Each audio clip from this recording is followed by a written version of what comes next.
Welcome back. Now we're going to look at, okay, what are we doing to the planet? And how are we going to live together? In 1800, 3% of us lived in cities. That number is now at 54%. So you could argue that over the last couple hundred years, the biggest thing that's been happening is that we're all moving into cities, and we're not done at all. But there's these massive projects of feeding millions of people who are close together, of hydrating millions of people who are close together, of housing all these people, and figuring out how to do it so that we sort of don't degrade the world around us. So all the folks on this panel are going to speak to that. We're going to start off with Mark Bittman, who many of you know, who many of you have read in the New York Times, whether he was teaching you how to cook chicken the right way. He's out with a new baking book, but he's also written a lot about the politics of food, how to be healthy yourself, but how to also contribute to a healthy agricultural system. So I will turn it over to Mark, and he will talk about this dual role he has. So go ahead, Mark. Because I have this odd dual role, it seems that the two questions foremost in most people's minds when I speak are, what should we do and what should I do? I think I'm going to try to get to those. What I would have said last week, that in the super short term, the primary and obvious goal of people seeking progress in the world was to elect Hillary Clinton, and that as soon as that was accomplished, we could turn our attention to the bigger issue of saving the world in general. Having failed at the first, we find ourselves needing to address both simultaneously, and frankly, this is my first talk since then, so forgive me if I'm a bit disjointed. It's also a sort of unusual talk, or unprecedented maybe. I usually talk about the way in which agriculture's role in climate change is underestimated, underreported, and underprotested, and that's what I'd originally intend to talk about today, along with some examples of cities that are doing things right. So let me start with a little of that. The sources of climate change are largely assumed to be fossil fuels, and indeed those are the biggest culprits. But I need to remind you that some estimates put the global industrial production of livestock at 25% of greenhouse gases. That's probably high, but it's safe to say that agriculture in general does contribute about a quarter of all greenhouse gases. Current regulations are inadequate to rein those emissions in. Meat consumption's too high, monoculture is too prevalent, deforestation is too aggressive, and all of that is poised to get worse, not better.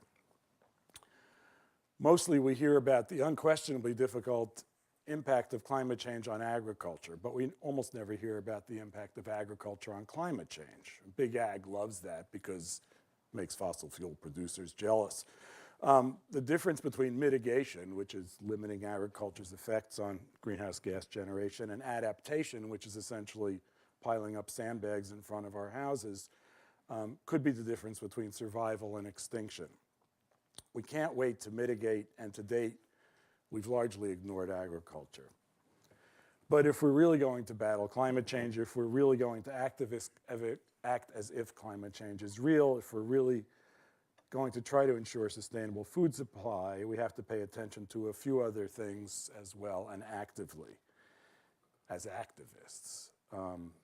Because even before last Tuesday, it was impossible to address these issues in isolation, and that statement has become even more true since then. But I can't do this talk as if it were pre-11/8, because that really was a day that changed everything, and it may well prove to have been a date that'll ultimately be more damaging to the United States and the world than 9/11. I'm still recovering, as are many of you, I'm sure, so that may be hyperbole, and I certainly hope it is. But my belief right now is that we're looking at a new world and certainly a new country, and our priorities should change. A week ago, I think I can safely say every climate and food activist in this country, indeed every anti-racist, anti-sexist, let's say every person working for a fair, just, rational society, was saying to her or himself, Baba didn't get everything done that we wanted him to, but we are now going to have 8 years to build on that. The world's become a better place, and we can work on making it more so. Weren't we? I was. I've been critical of Obama on food, an arena in which he was virtually complicit with industry, and on the environment and climate change, where he did just about the best he could given fierce opposition. But in both of those areas, things are better than they were 8 years ago, or perhaps more accurately, they're more forward-looking because inaction or little action has actually allowed things to become worse. But boom. We're now in the position of defending not only minimal gains in food and climate change mitigation and the relationship between the two, but the very notion of democracy and even free speech itself. So if you think this is hyperbole, I have a few words for you. Steve Bannon, Sarah Palin, John Bolton, Rudy Giuliani, Myron Ebell, a climate change denier, and quite possibly the next EPA chief. Republicans intend to roll back environmental and other progressive legislation on day one, and that's straight from the mouth of the hypocritical Ken doll named Paul Ryan. Trump's own plan on climate and food is catastrophic. His plan to deny access to medical care to millions of Americans will be devastating and quickly. His party's plan to cut taxes, deregulate finance, delegitimize the very existence of immigrants whose skin happens not to be pale or religion not happens to be based on Jesus, eliminate women's right to control their own bodies. It's all too much to think about. In the last couple of years alone, Republicans have proposed cutting EPA funding by a third, proposed cutting research funding for renewable energy by 50%, blocked rules on reducing coal pollution, blocked rules on oil spills, blocked rules on pesticide spraying, accelerated oil and gas drilling permits on public land, blocked funding for creation of expansion of wildlife refuges, cut funding for cleaner cars. I have a list of 61 other things that are like this, and they're all about to come true. We will see the end of the Clean Power Plan, the Waters of the United States Act.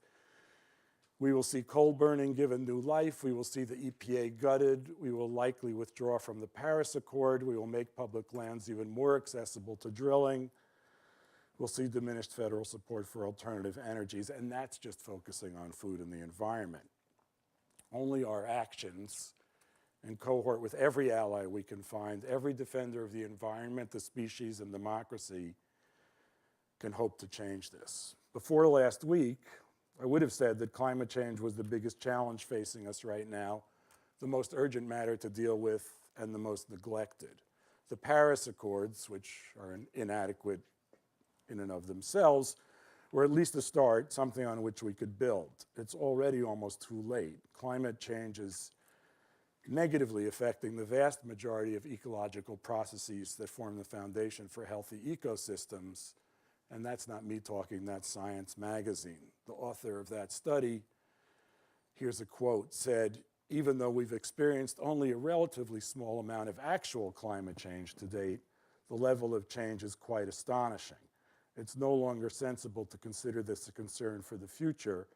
Policymakers and politicians must accept that if we don't curb greenhouse gas emissions, an environmental catastrophe is likely." That's a quote, that's the end of the quote, but in other words, you ain't seen nothing yet. We have a president-elect who's a climate denier and proposes to put a climate denier in charge of the EPA. Donald Trump thinks climate change is a Chinese plot. Science says otherwise. There's no room, there's no time to see what this man will do. And adaptation alone is not going to cut it. We need to start reducing greenhouse gases more quickly and aggressively. Everyone in this room knows that, but we have a president who not only sees this as bad for business, he doesn't believe it's necessary. There's a lot he doesn't see. Some of the most important developments of our time are so striking and obvious that they're overlooked by people without vision, and sometimes their consequences are so massive that they seem impossible to deal with even by intelligent administrators. I'm talking about the changing role of women and therefore of men, the breakdown of national borders, the struggles against racism, xenophobia, misogyny, anti-Semitism, the impending end of white minority rule, the expiration date of the fossil fuel economy, the deteriorating climate, and the failure of the Green Revolution. President Obama at least considered many of these things and indicated that he was aware of their existence. But he never recognized or made it clear that he saw that all of these are interrelated. That is, you can't fix agriculture without addressing immigration and labor. You can't fix income inequality without rationalizing energy supply and agriculture. You can't fully change the role of women without tackling the future of work, of children, of education. You can't improve global well-being without supplanting capitalism. You can't address climate change without challenging the power of corporations. Well, here's our opportunity. All of these issues are now wrapped into one. The contradictions of neoliberalism are going to become clearer than ever, as are our choices. And I, for one, can't honestly stand here and discuss the role of ruminants in carbon sequestration while the right to organize, the right to free speech, the right to clean air and water and real food, maybe the right to survival are being threatened. We do not have to wait to find out who Donald Trump is or give him a chance. He has told us. He's an unstable, unthinking narcissist, and he's ready to hand the keys to the castle to the extreme right wing of the Republican Party. At this point, I don't care if your food is organic. I want to fight white male supremacy and the violence it foments on the rest of the world. Defeating that would be an indicator of our genuine advancement and illumination as a species. That's our common struggle, and this is the turning point. We can't afford to be siloed. The common struggle is a struggle of the majority of the people in this country against the blueprint for a tyrannical, anti-democratic government. Even at this early stage of the transition phase, for which climate change is an annoyance to be ignored. Climate change is not going to make it onto this administration's priority list, except to dismantle every attempt to mitigate it. In fact, their priorities are simple: maintaining and consolidating power and making money at any cost to the environment, humans, or other species. We have to grapple with that reality. There's an understandable lull, complacency, even impotence that's setting in as most of us struggle to accept the facts and the inevitability of what has happened. But the next 4 years at least may make the post-9/11 years seem a picnic. Yesterday, I said to a friend of mine who's smarter and much more calm than I am, I hate to use the word apocalypse, and he said, oh, I'm using it all the time. I then asked a football-watching friend, a guy I know who never seems to have a care in the world, what he thought of this really great Chiefs-Saints game. I don't know if any of you saw it, and he chastised me for paying attention to something so trivial. There is salvation in the mundane. I always say cook all you can because cooking addresses as many issues in diet, in agriculture, and climate change, and public health as any individual act can. I will admit that watching football does not accomplish any of those things. Life does go on. We should cook. We should continue our good work. We should continue to make progress, even on personal level, to make this a better world. I believe that the standards of pretty much everyone in this room are aligned, and we can mostly agree on what we'd have this world look like in 20 or 50 years. But those visions are way less likely than they were a week ago. So I would say we figure out how to organize to fight for basic rights and for the future not only of democracy but of humanity, because that's what's at stake. It no longer matters who people voted for. And I'm sure many people who voted for Trump had what they thought were legitimate reasons to do so. I don't believe they're all racists, although they all supported a racist, which makes their motive suspect. But in any case, they're a fifth of the population, a minority. They'll be more surprised than most when they see what they've wrought. Some of them will come back to their senses, but regardless, that leaves more than 200 million people with whom we can work. The biggest voting bloc in this country comprises those who didn't vote at all. And if we're going to survive, those people must be engaged in this struggle. It's time to exit the period of competition and enter the period of cooperation. This isn't a new thought. Since 1945, we've been faced with a choice: cooperate or perish. But the choice is even starker, clearer, and in a way more promising now, because it's really between cooperate and thrive or compete and perish. We can cooperate and have a world that's closer to utopia than many of us imagine, or we can continue to battle among ourselves and watch civilization degrade. I'm not saying food is not important. Food's a key factor, not only in climate change, but in energy extraction, species extinction, rainforest destruction, and the chronic disease pandemic. It's a key factor even in income inequality, racism, and sexism, because 8 of the 10 worst paying jobs in the United States are in the food sector, and most of those jobs are held by people of color and women. Food affects everyone, and unlike climate change, which is mostly experienced as weather, it's something everyone engages in and talks about daily. Unlike almost any other contemporary issue, climate change being the exception, I think, food forces us, humans, to look at our role in the world. Humans are especially powerful, and our official entry into the Anthropocene epoch makes that more clear than ever. But as we're continually discovering, other animals are special also. It's no longer wise, and it's increasingly unacceptable to consider other animals inferior, and our relationships with these fellow beings is changing accordingly. Factory farming, for example, is doomed, but not if we allow Donald Trump to rule this country without challenges. When I started my column for the Times about 5 years ago, I noted that the so-called food movement paid more attention to animal welfare than it did to worker welfare. But it's inevitable that the more we learn about animals, the more we recognize their intelligence, the more this informs our relationships with one another. Most people know that it's no longer acceptable, in fact, it's idiotic, to consider other groups of humans inferior, worthy of subjugation or exploitation or murder. It's only wise to recognize one another as different. Just as we're able to see our children as different from us, but a part of the same clan, so should we be able to see our neighbors, people from across the border or across the ocean or from the other side of the planet. I believe, and I'll bet many of you do too, that your feelings about others are different than they were when you were younger. We have made progress.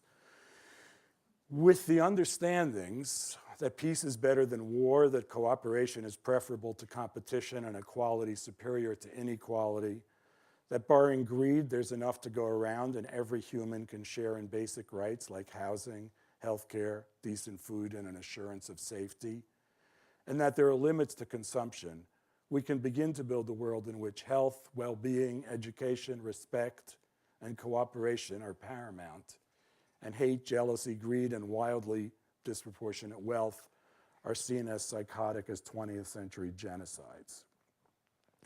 We do not need to know how to get to the end of this road to embark on it. We can choose reason and support over hatred and fear at every turn.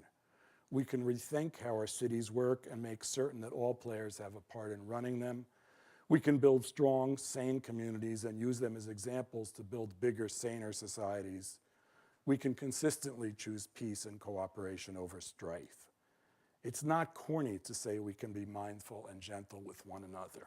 In fact, progress demands that we do so, but our abilities to act this way are threatened. Food, eating, agriculture, nutrition, and so on don't exist in a vacuum. They're part of a web of control that weaves together every major issue you can name and threatens not only to choke off world progress, but lead to extinction. You can call that web of control capitalism, you can call it neoliberalism, you can call it modernism, but contrary to Margaret Thatcher's long accepted dictum that there is no alternative, there is. The present is our best opportunity to dismantle that web and replace it with a system that will allow humanity to thrive. Happily, we've arrived at a time when it's finally become acceptable to talk about these things and to wonder out loud what the alternatives are. Donald Trump will help us do that because his behavior will be not only egregious, but stark.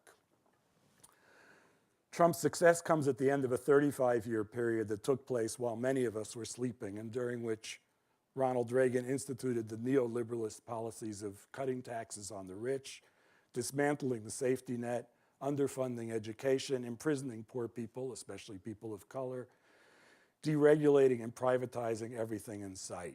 This is that legacy. Bill Clinton had no answer for it. He triangulated, which meant he moved the Democratic Party to the right.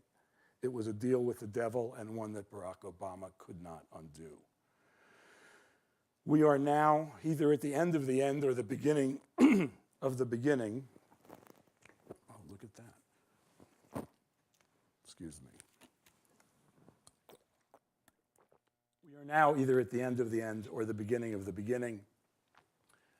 And because the agreement to limit global warming is likely to be among the first casualties of last week's election, unless you count common decency, there are a few reasons to be optimistic. But one is that Trumpism, a struggle against the inevitable, is doomed.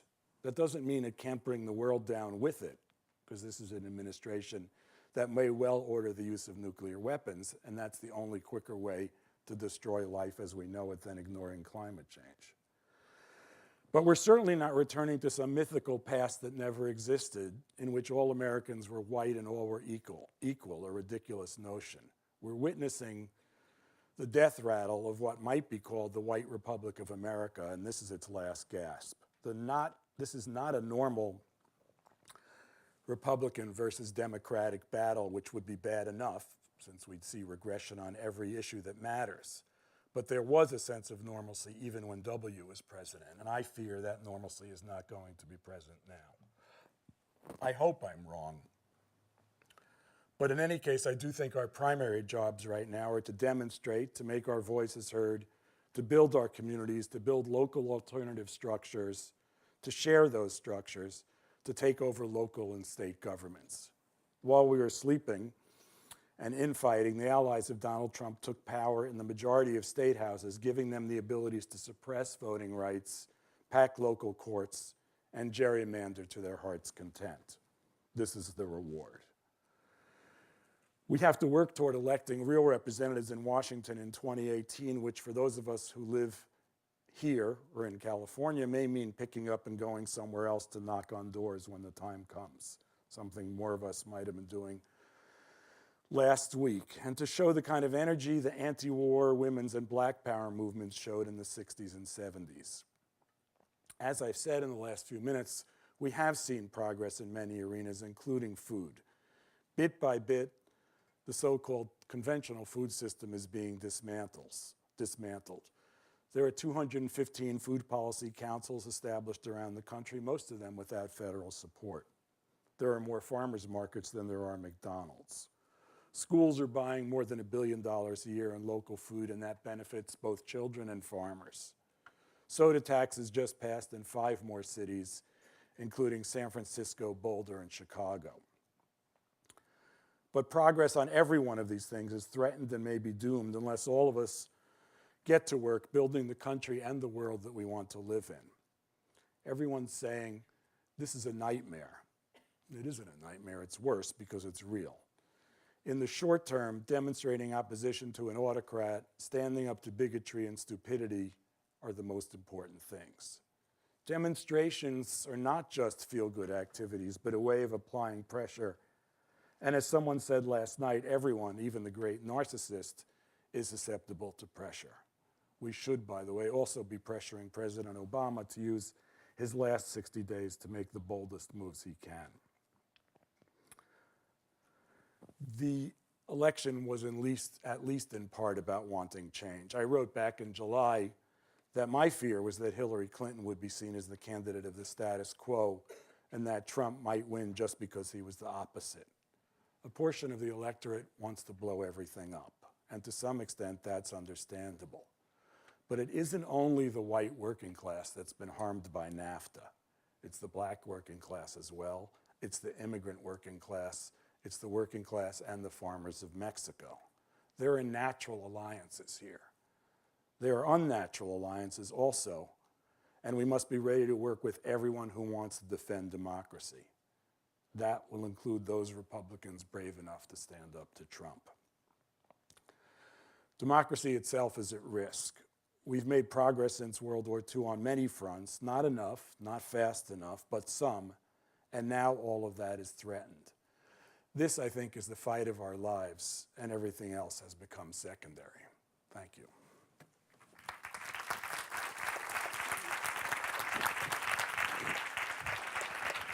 Next, I want to bring up Henk Ovink, who is the first special envoy for international water affairs for the Kingdom of the Netherlands. He just came back from Marrakesh in Morocco, where he was at a big climate conference. I asked him what he was talking about there. What was the story in Marrakesh? And he said, the American election. So, you know, everybody's talking about it everywhere. But Henk, you want to come up and talk about what you're trying to do in terms of water?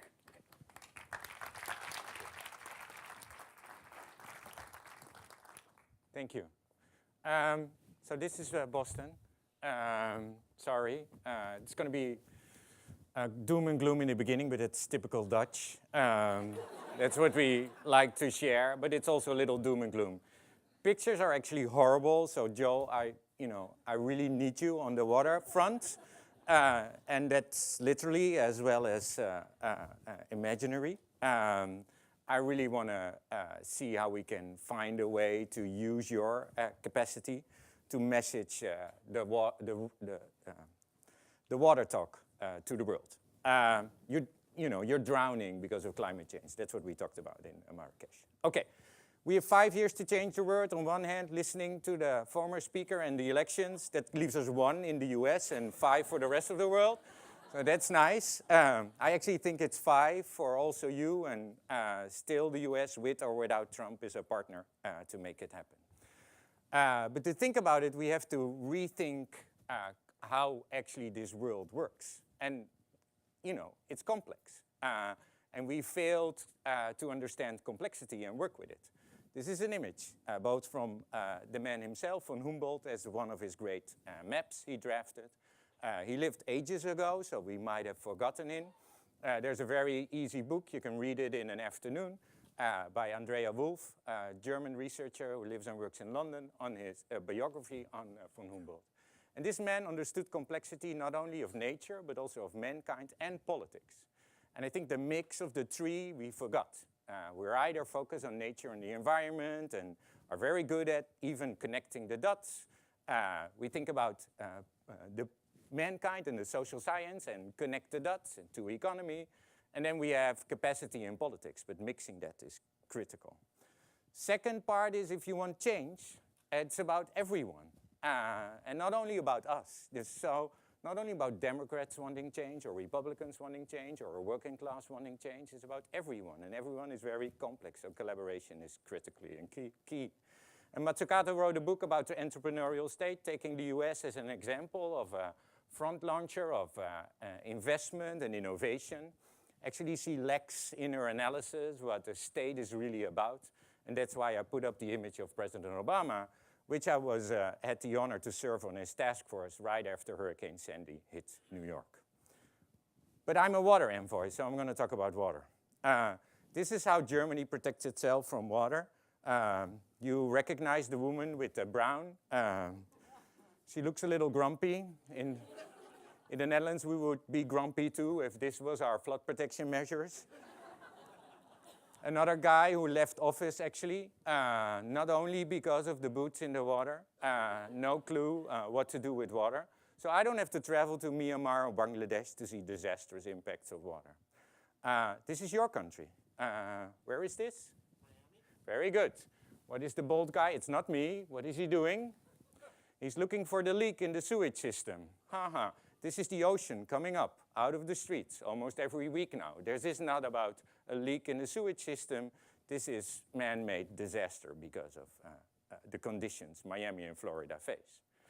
But water is not only about too much, it's also about too little and how we manage it. At the core of the conflict in Syria was mismanagement of water, so not providing water to rural areas. So farmers fled to the city and increased the conflict at the beginning of the uprising. This was done on purpose, so water became a weapon of mass destruction. And we see that effect and impact of water occurring too much. Where is this?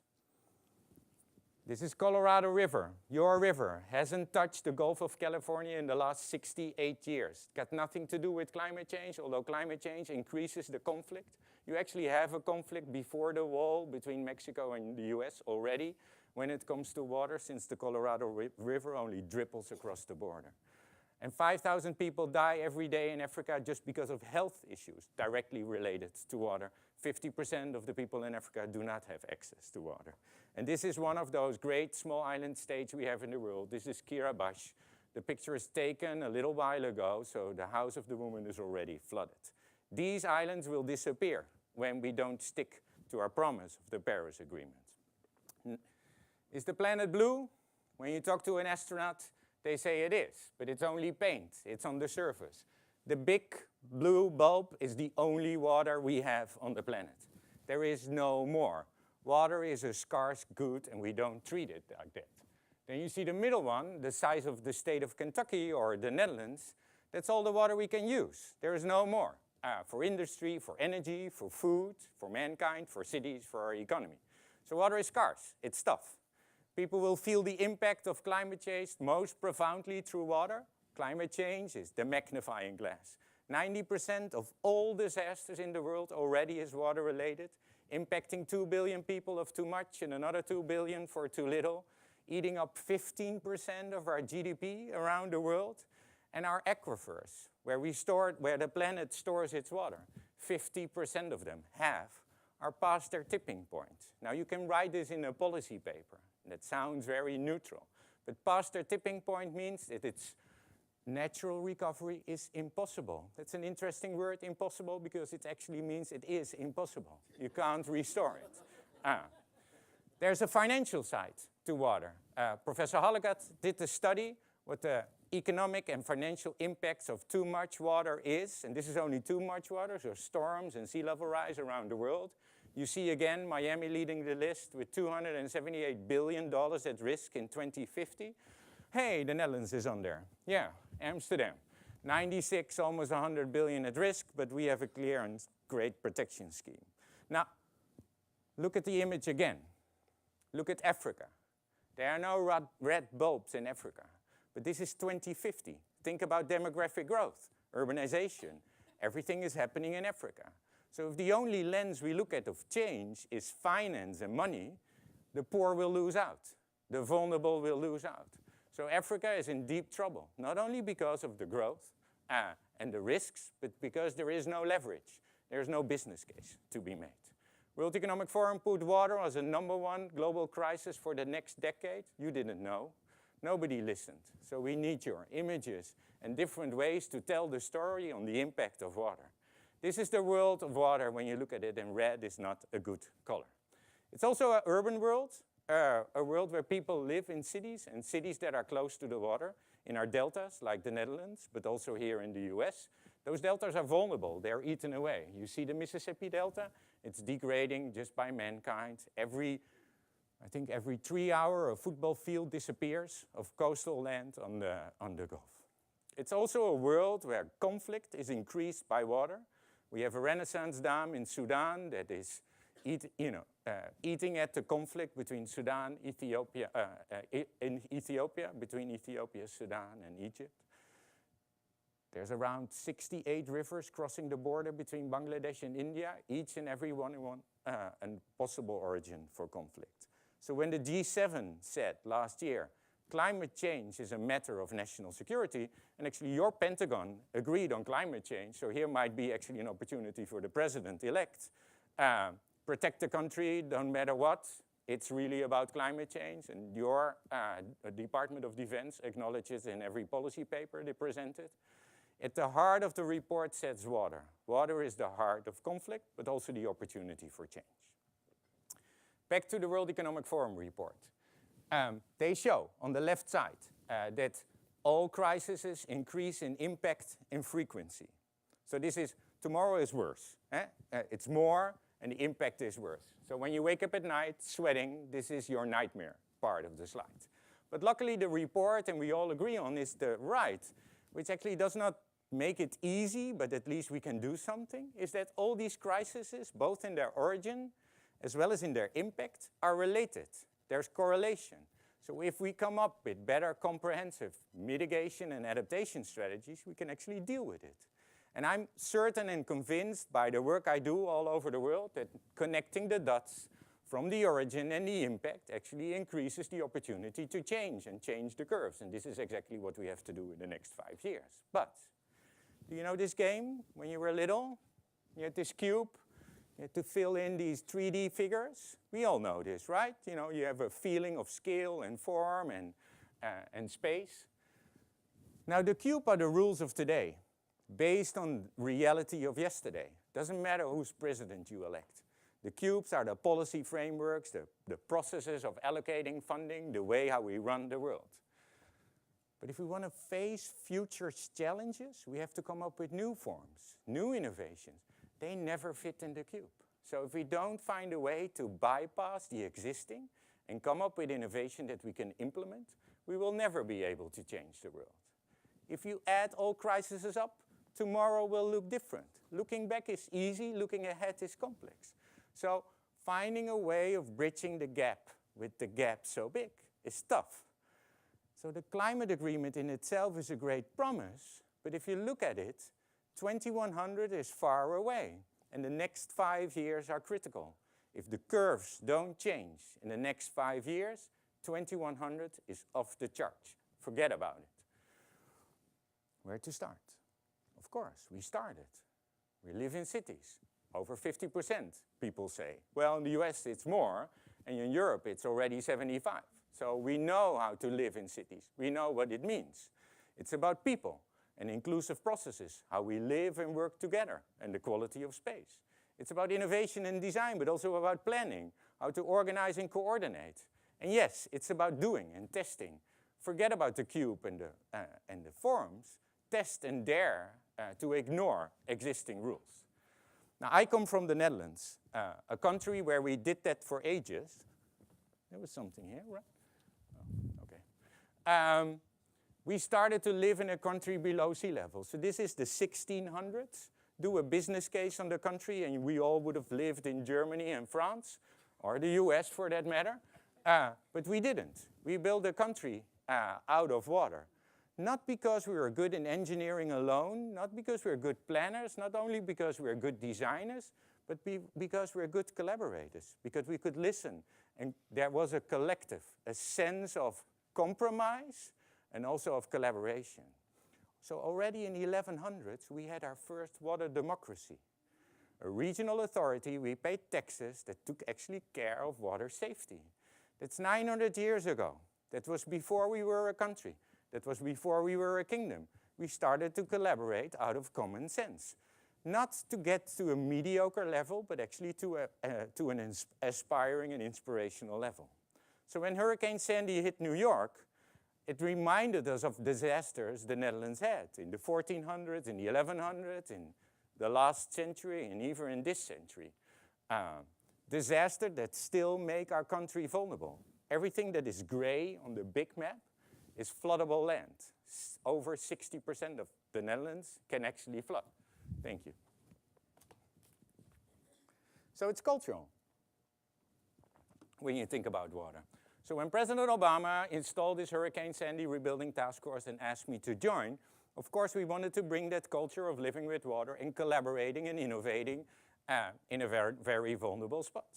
It was also President Obama, when he started his administration in 2008, that he said, "No Katrina on my watch." I don't want to see a federal government that is not collaborating on the ground, that is not working with everyone, government, NGO, businesses. I don't want to see any excuses on my desk that it is impossible. Cut red tape, he said. Make sure that we can actually innovate and collaborate. Sandy showed that the World Economic Forum risk report was right, that all the dots are connected when a disaster hits. It's like a magnifying glass. So you see the charts. Blue is water, red is poor. Poor people live in poor places all over the world. Here in Newark, for instance, on the map, industrial site, the surge was as high as the room is here. It went through it, but the water was also contaminated. So according to one of the neighbors, they had to close the playground because the soil lit up at night. It was so contaminated that the EPA, I don't want to mention the word again, actually closed off those playgrounds because that contamination was actually dangerous. 75% of the power supply in the floodplain, 80% of fuel storage. So it's vulnerable. Federal government gave 60 billion for the rebuilding, but in a region that is fragmented in government and governance, where there's no clear collaboration, where there's voluntary mayors on the Jersey Shore, no mayors on Long Island, the big shot mayor in New York City, a governor in Jersey and a different governor in New York, but also different constitutions with different rights and different positions. That led to business as usual. This is actually federal policy, also under the Obama administration. Raise your house, then you get your money. So this is what you see after Hurricane Sandy. Now the question was, how do you leapfrog? How do you move towards the future?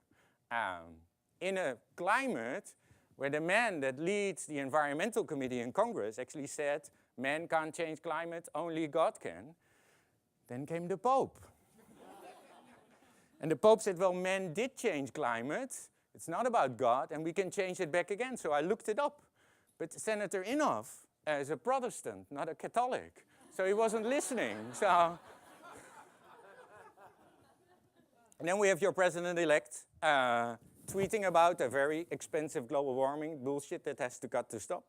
Well, if you take out bullshit, it would be great to have global warming stop. I don't know who edits his tweets, but we can suggest. And of course, it's not about the Chinese. Now, taking everything into account and also looking at the crowd we have here, the last part is really about what I did in New York. And this is about the collective, how you collaborate. Because I think professionals all agree on how to leapfrog and look at the future. But if you start to walk and talk in a region that was just hit by a disaster, you come across something like this. And then you start to understand who did this. Eh? And it was a man who lost everything. House, daughter, business. And he's not interested in a bold guy from the Netherlands or a president that says, let's leapfrog towards the future. A disaster is an opportunity for change. He wants to go back. He wants his daughter back, which is logical.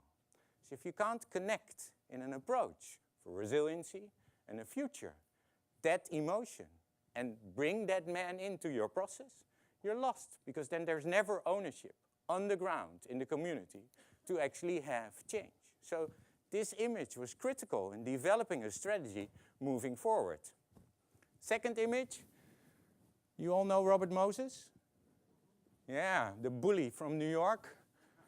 You all know Jane Jacobs, the nice guy, girl in the room. But Moses brought us infrastructure. That never would have come out of an agenda of Jane Jacobs. So working on the task force and developing Rebuild by Design, we joked.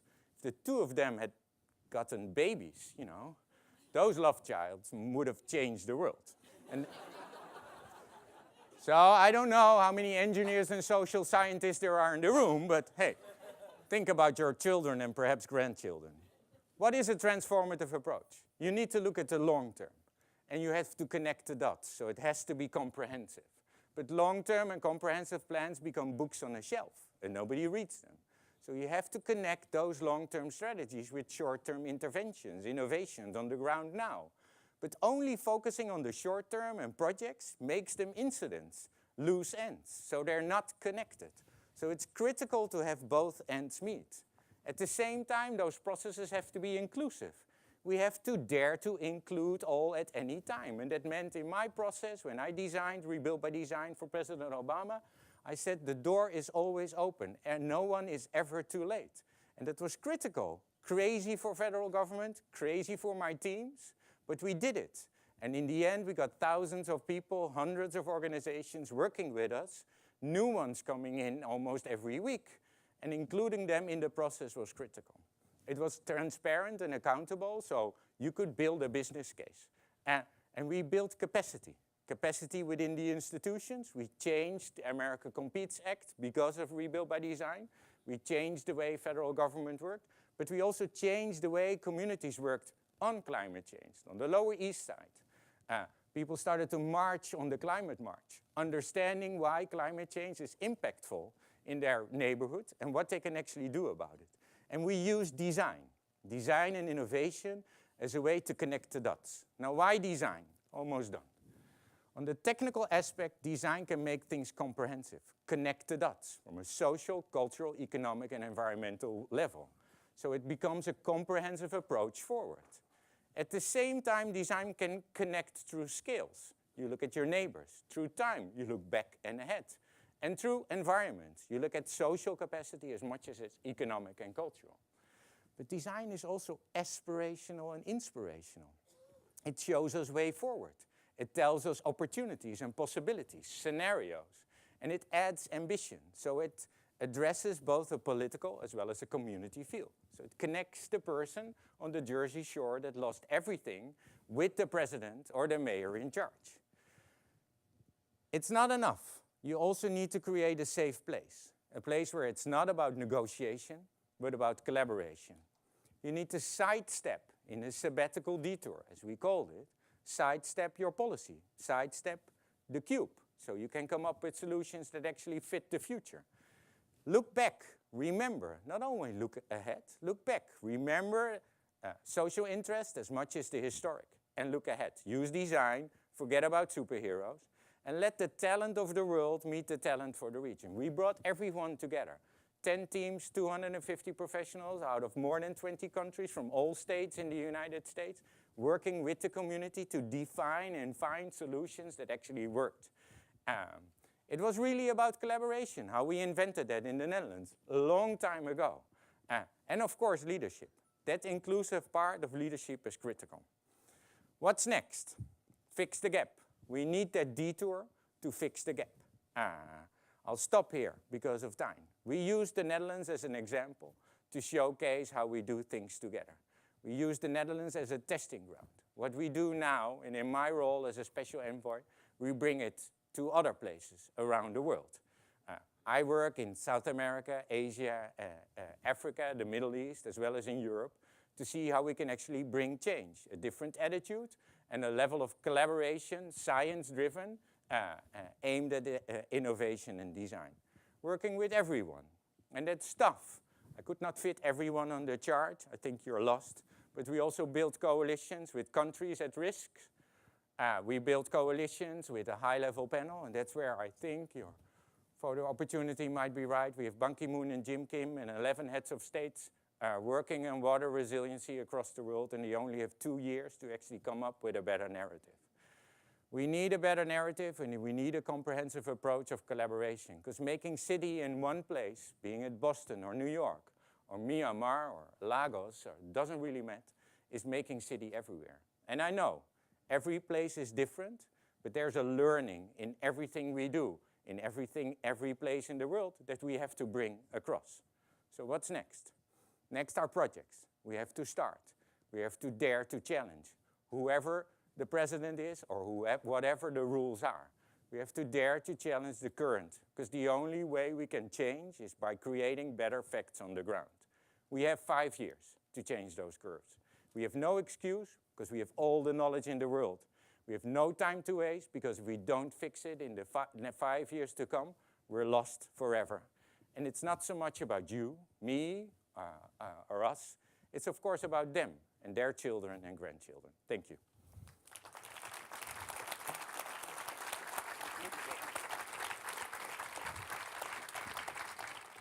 Toni Griffin is the founder of Urban Planning and Design for the American City. She has done urban planning all over this country in cities including Milwaukee, Pittsburgh, Detroit, New York. Toni, you want to come up and talk to us about housing all these people in cities?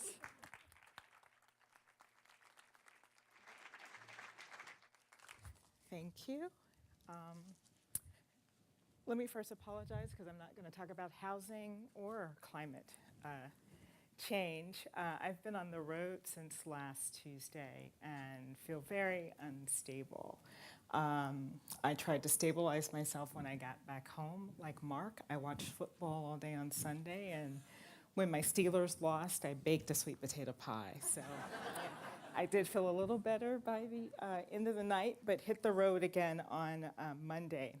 And in the middle of being home and watching football and cooking with my family, I decided I needed to change what I wanted to talk about because I find myself in a very reflective kind of space, and I feel very vulnerable. I feel vulnerable as an African American. I feel vulnerable as a woman. And you might argue that being an African American and Black American, I walk around with a kind of vulnerability because race is just a part of my DNA. Race has been a label placed upon me. I wear it like skin. And so as I've listened through this political campaign, the concerns that I've always had were there, but I feel quite shaken. And I feel shaken as I think about the work I do as an urban planner. You know, I was in Milwaukee yesterday, a blue city and a red state that sits in a red nation, and just sort of kind of struggling with, well, what do I do? Or how do I need to change the way I'm working? So I don't typically practice in a kind of traditional climate change environment. I don't consider myself a housing expert. And so I felt like I wanted to talk about a different kind of sustainability, civic sustainability or civil sustainability on top of all the things that Mark and Henk just laid out in the context of the work I do around the just city. So in my reflective space, I thought I'd reflect upon you. So this might ramble a little bit because it's a little bit off the top of my head as I put these slides together yesterday. So I grew up on the south side of Chicago. This is a racial dot map. So the blue dots are African American, the red dots are white Americans, and the orange is Hispanics. If you can see a green, and there is some here, it's our Asian community. So I grew up in a very segregated city on the south side of the city. Now, despite that, I thought my community, a working class, middle class neighborhood, was quite normal, despite the fact that everyone I saw around me most of the time looked like me, with the exception of a handful of teachers and maybe some people at shops. But, you know, 99% of my classmates were African American, a good number of my teachers were. This was my normal, and there I sit on the front row.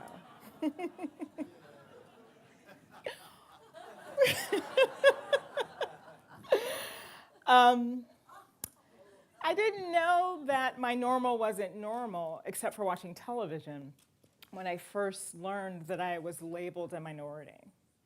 Despite not seeing people who looked like me on television on a regular basis, it didn't stop me from, at the very early age of about 14, deciding I wanted to be an architect like Mike Brady of the Brady Bunch. I thought it was pretty cool. He had this office at home. He'd bring these drawings, and he'd get to draw all day, and it seemed like a pretty cool way to earn a living. If you had to go to work, you might as well do something that's fun and that you loved, and I was a natural artist, so this seemed like a very logical thing for me to want to pursue. Then my world changed as I entered the University of Notre Dame School of Architecture, and I began to understand what this thing about being a minority meant and being the other. I entered a profession where, there I am, kind of up there in the shadows of the opening of the door on campus. You know, now I'm a minority. Like, now I kind of live that experience. And I enter a profession for which I am still a minority. So of the 105,000 registered architects in the US, I am one of about 290 Black female licensed architects in the country. I no longer practice, but that's a number that's well below a 1% number. And so I live in a kind of state of different worlds, kind of different Americas. This is just my every day. And I would submit, as you listen to my remarks and as you look next door to you and you look around this room, that while I am often being asked to think about myself as living in segregated space, that you too live in segregated space, that you're not often labeled or being asked to think about yourself in that kind of space, but you are. And I just wonder if, as we're living the aftermath of Tuesday and how we have constructed our country and our cities and our communities as segregated spaces, is there any correlation to our civic and civil sustainability? So as Karen said, I've been doing work in a number of different countries, cities around the country. mainly being drawn to these cities that have these contested spaces or segregated spaces. I grew up in Chicago, but I'm currently working in Milwaukee. I've worked in Harlem, Detroit, Washington, D.C., Newark, New Jersey, Oakland, and a bit of Memphis. And so despite kind of starting as an architect where I was always working in European cities and building there, I somehow kind of got pulled into the profession of urban planning and wanting to really see how my agency landed in these American contexts. And it strikes me, and I think what was driving me to work in those cities was to work for the least not. You know, to work for communities that have been marginalized and weren't sort of participating in the mainstream growth of some of the cities we're seeing as if they've been revitalizing. But reminded in recent days and really in recent weeks that as we think about our cities, that they really do exist as cosmopolitan as they are as two Americas. And when we look at the distribution of how we live, most all of us live or perhaps grew up in segregated spaces, and that we still do, and most America is that way. And so when we look at typical neighborhoods by race, we find that it's really the other who live in more integrated spaces than those who are called the norm. And certainly the events of Tuesday and waking up Wednesday morning have shined a different light on our two Americas. And despite the fact, again, that our US cities, these are more racial dot maps. Anyone know what cities these are? New York in the middle. Detroit, left. DC on the right. And I think we walk around and that we live in much more integrated, diverse environments and that our lifestyles are environments, but we really do not live that way. And I just wonder, again, if the way in which we've constructed the space of this country, and while these cities might not be as politically divided as the racial maps suggest, we still do live in segregated environments. And how do we begin to build these civic and civil bridges when we live in separate spaces and we wake up on Wednesday and find that we live in this bright red nation? Somehow, perhaps, space and the way we construct it and the way in which we live and interact with one another has some clue, or that we should examine that a bit more. And I reflected again on the work of Robert Putnam from nearly 20 years ago, in that perhaps the way that we're living in segregated spaces suggests and perpetuates the way in which, as Putnam says, we are still bowling alone. The way in which our civic communities, our agencies, the way in which we came together, had conversation, developed and enacted shared agendas and shared purpose, caring for our neighbors, has been eroding for some time. And perhaps the way in which we situate our space has something to do with that. What can and should we do about it? And has last week's events sort of lifted a more urgent call for how perhaps we repair bowling alone? In the work I do as an urban planner, you know, the conversations and the civic discourse we have is getting even more challenged as we play out this lack of civic sustainability through the ways in which we fight against or for different ways in which our communities are shaped and enacted. And some of the ways perhaps we can repair that is perhaps looking at our public space, our public realm, our civic commons. Can the work that I do as a designer and planner help to facilitate a way with which civic sustainability is realized? Spaces where we not only promote diversity, but we embrace the acceptance of difference, and we allow that difference to actually shape the aesthetic and the form of space, and not always trying to normalize that space to a dominant cultural normative or standard. Can public space, can our civic commons help to do that? So I had the opportunity to found and run a design center at the City College of New York named after a fairly prominent African-American architect, J. Max Bond, who's one of the architects with David Ajay of the National Museum of African-American History and Culture in DC, who passed away in 2009. And part of one of his ethos, he was also a cousin to Julian Bond, famous civil rights attorney. And part of one of his ethos as a designer was that design and architecture was a social art. and the ways in which we should use design to promote a certain civic and civil sustainability through what we do. And from that, I created an initiative called Design for the Just City. I was particularly interested in the ways with which the work we do as designers and urban planners helps to promote a more value-based proposition for the values of community, civility, equity, inclusion, access, et cetera. A couple of years ago, actually a year ago, I collaborated with the online publication Next City and an online sustainability platform called The Nature of Cities to commission 26 different professionals and practitioners from around the world to actually posit what the notion of a just city meant. This is an ebook online through our website, designforthejustcity.org. One of the essays, which is the one that I penned, speaks about the just city as where all people and communities, but especially the least not included, have equitable and inclusive access to environments that offer the opportunities and resources to be productive and prosperous, advancing the social and economic mobility and agency of both people and place. One of the ways in which I wanted to think through how to realize that proposition is by trying to develop an urban planning methodology that was value-based.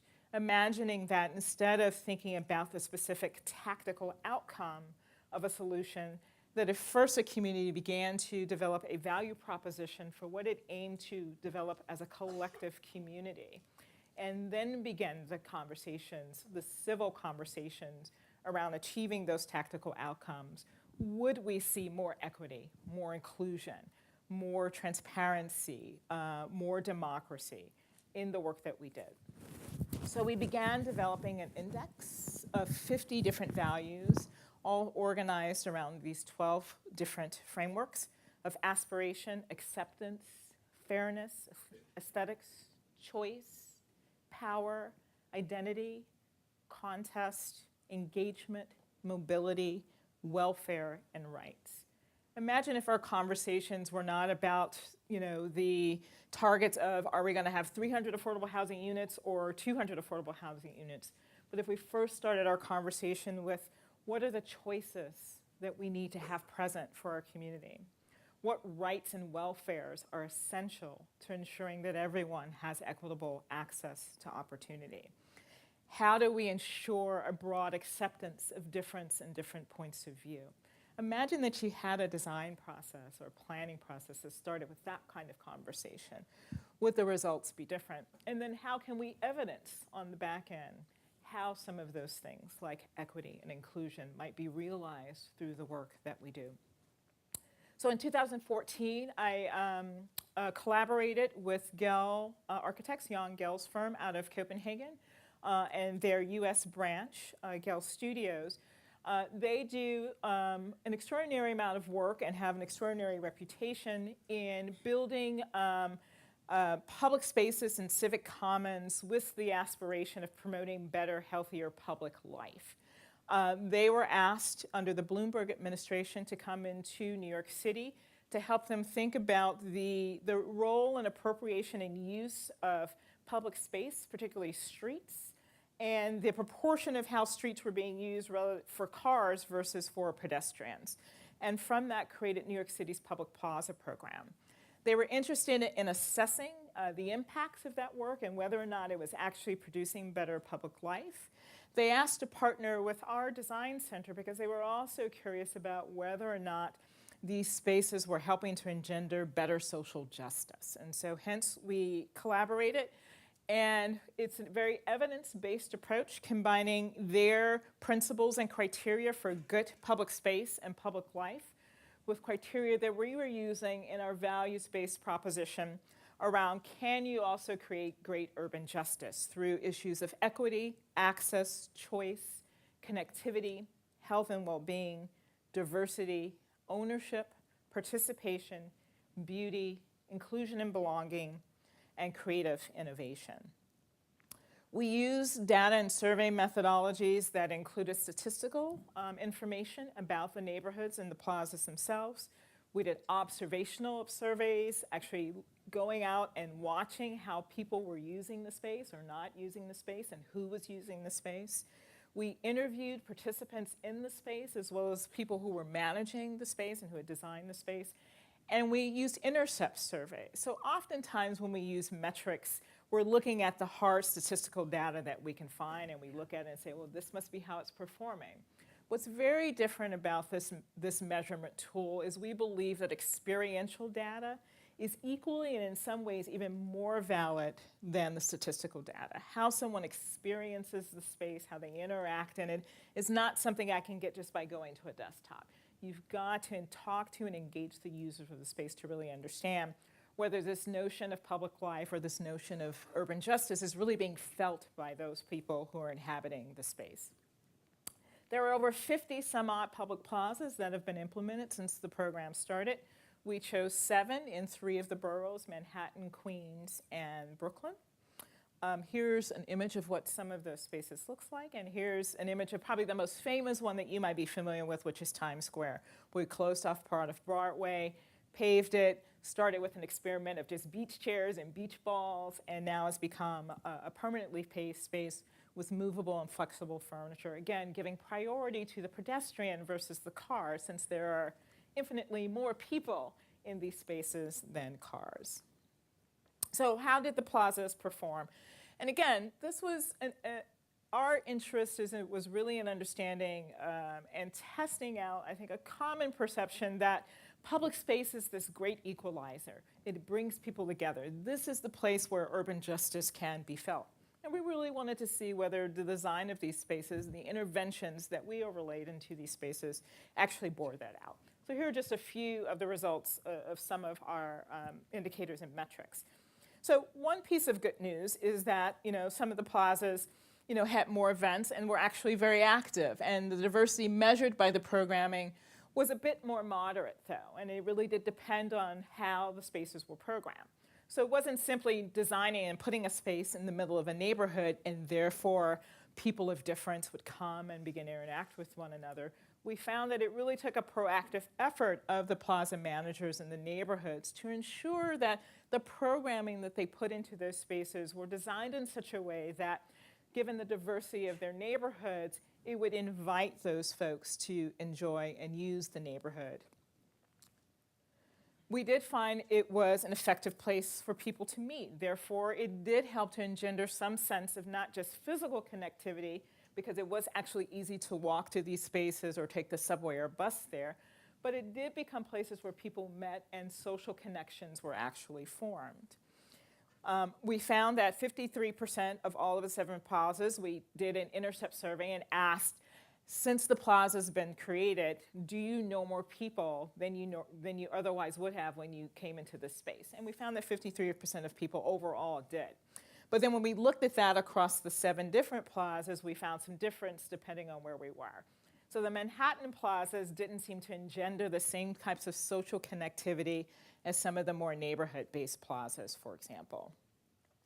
And we also were able to look at that by race, by income, by age, and by gender. And one of the other interesting statistics that we found is that we found people in the lower income spectrum were more likely to create social connectivity than those who were in the upper incomes of that.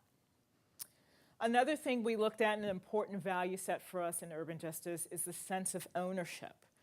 Ownership of process, ownership of material goods, et cetera. And we found that 67% of all users of the plaza across the 7 did find a very high sense of ownership in the plaza. Again, using an intercept survey, we asked people, is this your plaza? As a piece of the public infrastructure of the city, do you feel like you have a right to that space, that you can use that space, that you feel welcome in that space? And again, we found that particularly overwhelming, a little less so in Manhattan. We think that might be because a lot of those plazas are used by visitors. So when you are a visitor to a neighborhood or a visitor to the city, you might not have the same sense of public ownership as you do as a resident. And we might ask ourselves, does that matter? Should that matter?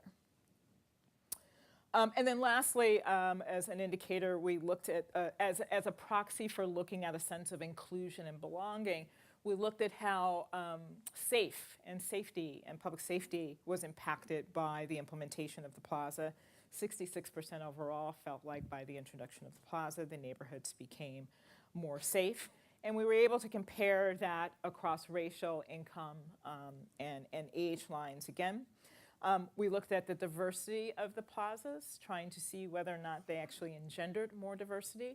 And while we found that the plazas did actually reflect generally the diversity of the surrounding neighborhood, because again, New York is a fairly segregated city, we found that in and of themselves, they were not necessarily diverse places. They often tended to be occupied by a predominant majority culture within that community. So in and of themselves, they didn't, but as reflections of the neighborhood, they did. So I just want to leave you with that as a proxy for a different type of sustainability. But again, I think in my reflections and as I'm trying to gain my footing from last week, reminding us that there's another form of infrastructure in the civic and civil realm for which sustainability, I think, is becoming increasingly important. Thank you.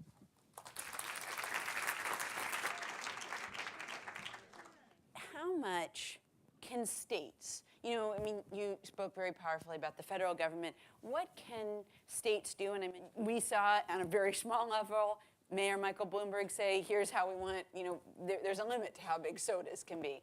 How much can states say about food or climate change, you know, and how much do you think they will? Yeah, I don't think there's an option because we're not going to see any action on the federal level. So it's not just states, but it's municipalities. In some states, it's going to be counties. Sadly, Republicans are running more than half the state houses in the country at this point, and that's something we need to address. But the best recent example of this is that Vermont, of all places, was set to establish a GMO labeling law, which my views on this don't matter. But Vermont was set to establish this law, and other New England states were going to follow. And that was enough to get the manufacturers to say, let's just have a federal law. It's easier for us. The classic example of this is car mileage capabilities in California.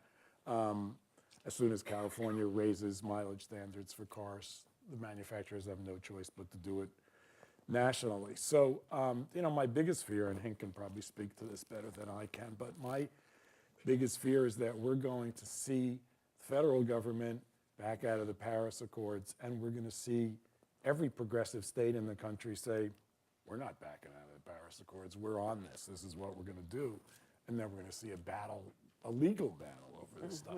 But that's getting down the road. I think, you know, to be optimistic and say we're part of the world community and the world community's decided to do this and we're going to go along with that, I think that there's an opportunity to apply pressure to the pragmatic side of the Trump administration and hope that that's what happens. And it's not without precedent. I remember Schwarzenegger, when he was governor of California, saying if we were a country, we'd be like the 9th largest economy in the world, and he just would go visit world leaders Eighth, because but yeah. 8th, there you go.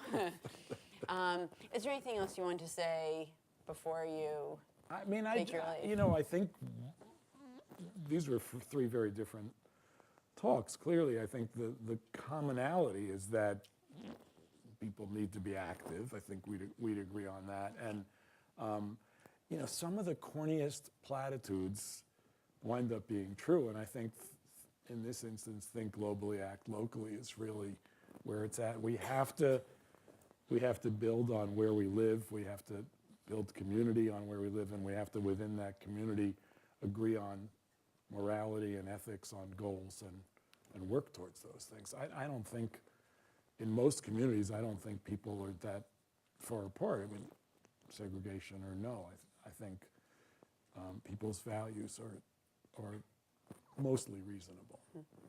I'll let you get your train I have so you to can run. get home. Thank you. See you.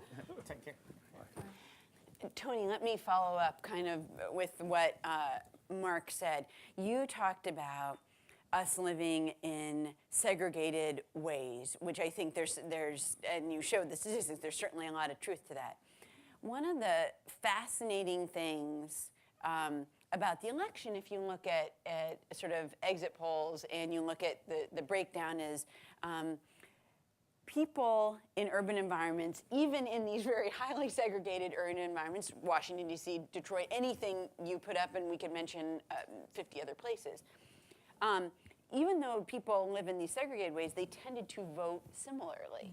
And the divide, there's been a lot of talk about a racial divide or to a lesser degree a gender divide, but the urban-rural divide was massive. So you go to cities all around the country, even in cities where people are largely not living near people like them. What do you think it is that's makes them vote similarly? Well, like I said, those were sort of racial segregation maps, and admittedly, in larger metropolitan cities in this country, there may be more political alignment, even though we're living in race and class segregated environments. We all share the same infrastructure. We're all sharing the same services and needs, and so there is a much more directed way in which those systems impact us despite those differences. And so there is likely perhaps more political alignment around issues related to climate change, housing, transportation, et cetera, because the needs that we have for those, particularly in our more dense cities, are common despite those.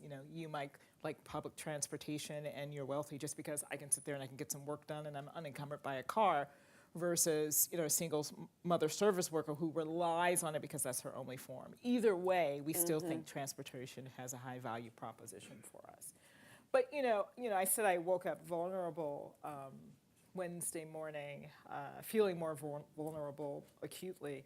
But I think I also felt and feel still a bit off balance because I feel like I am being forced to acknowledge that perhaps another half of this country feels vulnerable too, for very different reasons.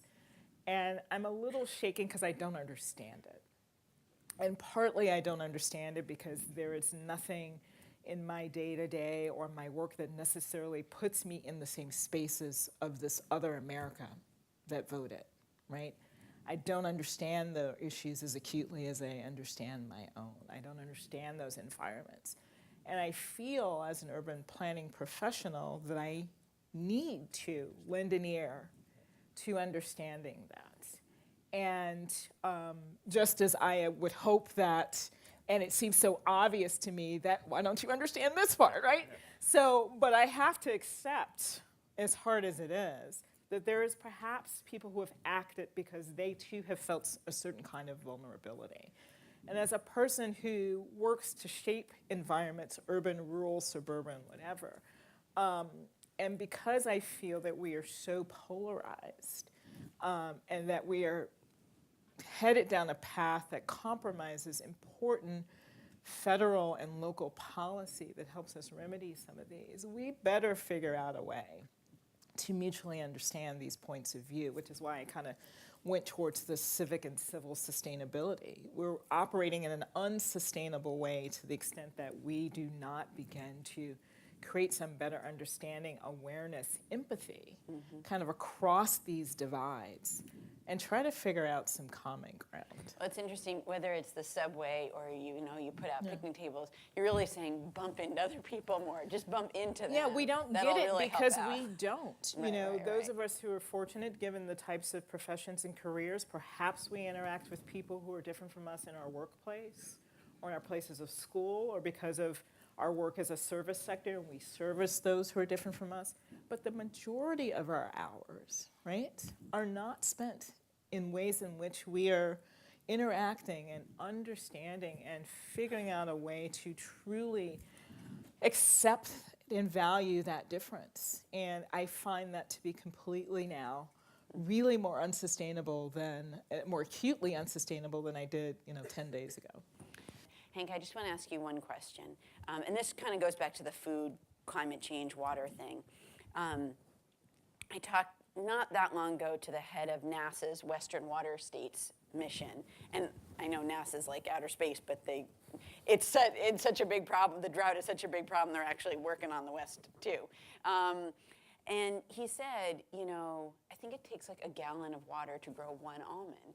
And he said, we've just gotten out of touch with what it takes to grow our food. And you think of California as being in a drought. All the 40 million people who live in California all together use 20% of the water. Their food, our food, uses the other. So is there a way to put people back in touch with, like, I know you like almonds, here's what it takes? Yeah, and I think it touches also on what Toni said, and the opportunity of a disaster. Of course, what I said is it's tough, but it also brought us in touch with the people that did not believe in climate change, that would, I think voted for Trump. My team got hate mail, get out, we don't trust you. And we went in and still built a coalition and brought people together that never. So it's critical. And to that understanding, more than 70% of the world's water is eaten up by agriculture, and it's not necessary. So, and it's an easy sentence, but we did small innovations in California where we just put little sticks in the ground that measure how much water does the ground need to actually grow crops. And it reduces the amount of water used with over 80%. And this is easy math. We do, with the NASAs of the world, geodata analysis on how farmers actually use water. In Africa, we have a great capacity building tool. So it's not name and shame. It's really about how do you increase capacity among farmers and others. So not on policy, but on practice. We bring the data out and actually assess how much water they use, where the leakages are, and how they can reduce and build capacity with small farmers in small places or bigger farmers. And it changes the way they use and reuse water. Mm-hmm. Now the Chinese come in Africa, so let's not talk about Trump, but on big impact of big investors all over the world, and they eat up all the agriculture. So in a non-sustainable way. So it's not, you can build capacity on the ground with these farmers, but at the same time you have to build capacity among institutional investors. That's to your question on Miami. Is there a business case to save Miami? Yes, there is. It's $278 billion at risk. But the developing world, the developers in the world have a time frame that's 5 to 10, perhaps 15 years. No, forget it. Not in Miami, 5 years. And climate change hits, on a longer stretch. So they take their money and run. Climate change or economic crisis or whatever. So changing the business case time frame is critical if you want to actually start to invest in it. And it's possible. Mm-hmm. We do a lot of those assessments now in places in the world that are not the United States or not Europe, but are Africa or Asia or the Middle East, are more vulnerable and are far better now in incorporating longer-term assessments into those type of business cases that actually makes it an opportunity for investors to invest in climate change. Question right here. Yeah, I'd like to continue the discussion of Africa. You said that Africa's in deep trouble and that over 50% of Africa faces significant water shortage. And 5,000 people every day die related to that. Could you talk a little bit about the Blue Nile and its origins in Ethiopia and flowing through 7 countries, eventually arriving in Egypt, and the difficulty, or is there some way that they could cooperate in the building of the Renaissance Dam and regulating the use of water in a way that would help that part of the world thrive rather than degenerate into conflict? Yeah, so, and for those of you who don't understand, there is the Nile. It does not only run through Egypt, but it starts in Ethiopia or, in more countries. But Ethiopia is very critical. They built a huge dam. The moment the plans came out, Egypt, so this is transboundary, this is where conflict starts. Mm-hmm. If your neighbors actually build a dam or change the water table or pollute it. We had the French polluting our rivers and dead fish in our rivers. So you have it, Flint is I only have to, it's one word and everybody knows what I'm talking about. So Ethiopia starts the planning of the dam, and Egypt, what did they do? Bomb the site, so there's war, or find a way of diplomacy. So we worked with different institutions below the radar. And the first thing is to get a better understanding what's at stake. So science and data and understanding that complexity of a dam. because that's mostly out of the room when you start a conflict. It's not about the understanding. And the second is the opportunity of such a challenge. Egypt will almost double in size when it comes to people. They have no way how to deal with, sorry, he's gone, but no way how to deal with food. The Nile is critical for agriculture. So their model is unsustainable now. It's definitely unsustainable with or without the dam in the near future. So they have to reinvent it anyway. So they can use the dam as a way to leapfrog out of their problems already. So you find different paths forward, and also a diplomatic one, where you start to mitigate the problem. The thing with the dam is that we can't get rid of it, so which actually would be nice, but that would actually take a war. So, and we don't want to go to war. Last, Why wouldn't you want a dam if it could be done in a cooperative way to share the water among those 7 countries? The problem is that Ethiopia runs its own. I can't vote for the President of the United States because I'm Dutch, but I also can't vote in Ethiopia. So here's a problem. So we're more faced with the challenge of the dam than that we actually are at the origin now. Although we work there to see how we can mitigate as well as adapt. But there's in other places, in Vietnam or Bangladesh, where all the water comes from neighboring countries, we work at the origin. We're there before the actual fact. And it makes it possible to mitigate, not only adapt, but actually be at the origin and say, okay, in the Mekong Delta in Vietnam, we developed a comprehensive approach. So that's your question, what are transformative approaches? We started on the transboundary riverine basis, and now we are protecting the coast with green infrastructure and fantastic opportunities for farmers and a different way of dealing with the water table and actually working with the neighbors, building a little less dams than they're building now. But then you're there at the beginning. So mitigating a conflict is something else than adapting to an existing situation. so last question was there. Yep, great. My name is Jacqueline, and you have to pardon my existential tremor. I was kind of expecting a slow cooker recipe or something from Mark Bittman.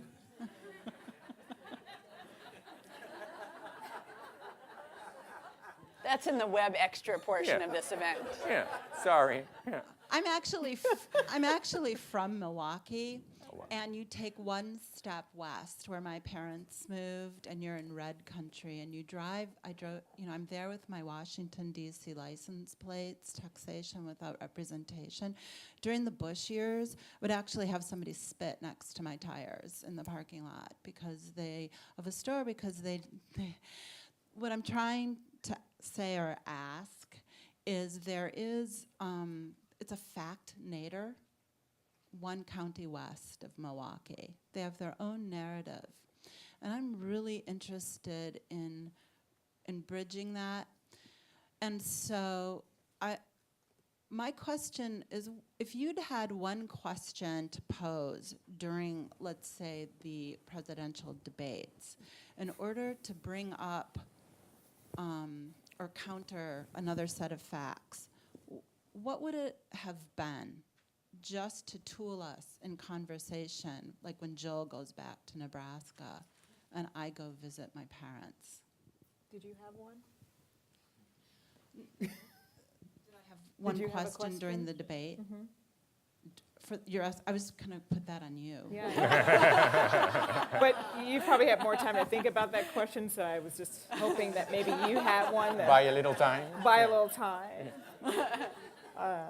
Because I don't know if I can come up with one in the span. I didn't. I really did come up with it during Mark Bittman's. I'll tell you 2 questions I would ask, just real quickly. There would have been something about climate change, and I think I would have asked more about, we haven't talked about it here, but the automation of jobs. So the idea of bringing manufacturing back from China and Mexico, even if you could do that, if you could accomplish it, it probably couldn't be accomplished, but let's say you could. How many jobs are left in those factories? I think would be a very interesting question to ask, because innovation has led to mostly automated factories. So I think the question of whether, let's say, even the Chinese or the Mexicans have those jobs to give back is an important one that wasn't really, people didn't get to, but Henk has. So the problem with the condition of the debate, it's a war zone. So it doesn't really matter what type of question you put in a war zone, it creates and increases the conflict.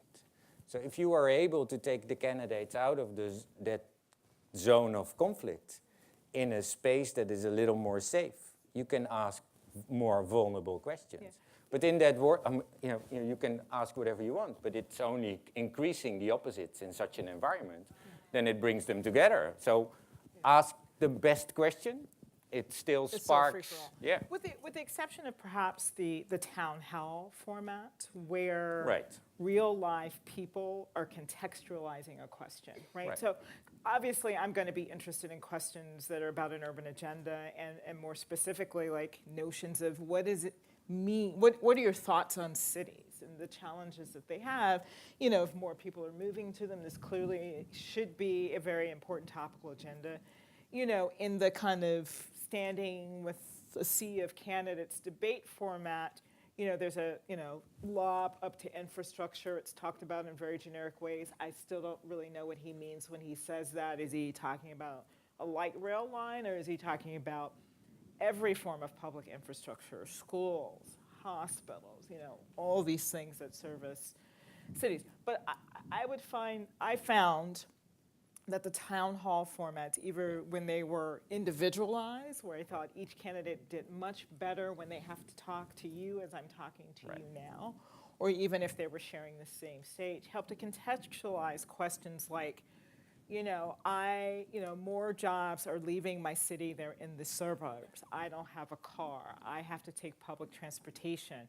I have something that's called the last mile problem, where because I don't have a regional transit authority, the bus stops here and there's nothing to connect me to the way in which you've allowed growth to occur, and therefore the job is still 2 miles away. What do I do?